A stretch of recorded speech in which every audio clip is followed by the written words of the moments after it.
tous, Corinne pour Tocata. Je suis aujourd'hui avec Anaïs. Est-ce que tu pourrais, s'il te plaît, te présenter puis nous dire quel est ton rôle chez Tocata? Je suis Anaïs, donc je suis référente handicap au sein du CFA Tocata. Mon rôle est plutôt d'accompagner en fait les alternants qui sont en situation de handicap ou qui rencontrent des potentielles difficultés. L'idée, c'est vraiment de leur permettre en fait de suivre leur formation dans les meilleures conditions possibles. Alors concrètement, en quoi consiste ton accompagnement au quotidien? Voilà, moi je vais écouter en fait les besoins des candidats et des alternants. J'analyse en fait la situation et j'essaye de mettre en place avec eux des solutions adaptées. Ça peut concerner l'organisation de la formation, ça peut concerner les modalités pédagogiques, le rythme d'apprentissage ou encore les outils utilisés. L'idée, c'est vraiment d'avoir un meilleur accompagnement, le meilleur accompagnement possible. Par exemple, il peut s'agir d'un aménagement à l'examen. Il peut y avoir du temps supplémentaire ou adapter le support pédagogique. Ça peut être diverses choses qui peuvent être mises en place, mais le tout, c'est que ça soit assez individualisé en fait.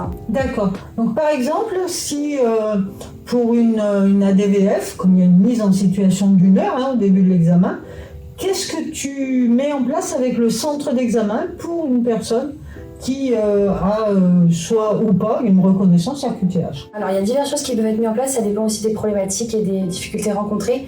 Il y a bien évidemment un aval du médecin, de la personne concernée. Suite au formulaire qui va être rempli par le médecin, on peut adapter soit du temps complémentaire, donc on appelle ça un tiers-temps. Si par exemple il va y avoir des problématiques liées à des problèmes physiques, moteurs, on peut ajouter par exemple une chaise pour une personne qui a besoin de s'asseoir régulièrement. Donc voilà, on peut adapter vraiment en fonction du besoin et des difficultés rencontrées. Ok, donc ça voudrait dire que pour une mise en situation d'1 heure, la personne pourrait bénéficier d'1h20. Par exemple, c'est du temps complémentaire. Si elle a vraiment des douleurs au dos, qui peut arriver, d'avoir une petite chaise et s'asseoir entre deux pour se reposer. Alors, à qui s'adresse cet accompagnement? Est-ce qu'il est réservé à certains profils Alors, non, pas forcément. En fait, l'accompagnement, il s'adresse à toutes les personnes qui en ressentent le besoin. Le handicap peut être parfois visible et parfois invisible, temporaire ou permanent, et il n'est pas nécessaire en fait d'avoir une reconnaissance en qualité de travailleur handicapé pour justement bénéficier d'un accompagnement. Donc voilà, l'idée c'est vraiment de me contacter et c'est de ne pas rester seule à ces difficultés si jamais il y en a.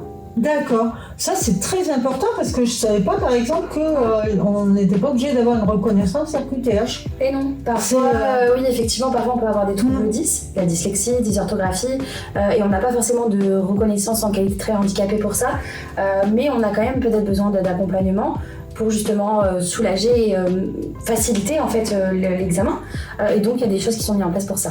D'accord, du coup n'hésitez pas, si vous avez un souci quelconque, vous nous en parlez, vous en parlez à la PEDA et nous on vous rapproche d'Anaïs. Comment est-ce qu'on peut te contacter? Écoutez, vous pouvez directement me contacter via mon adresse mail ou via mon numéro de téléphone.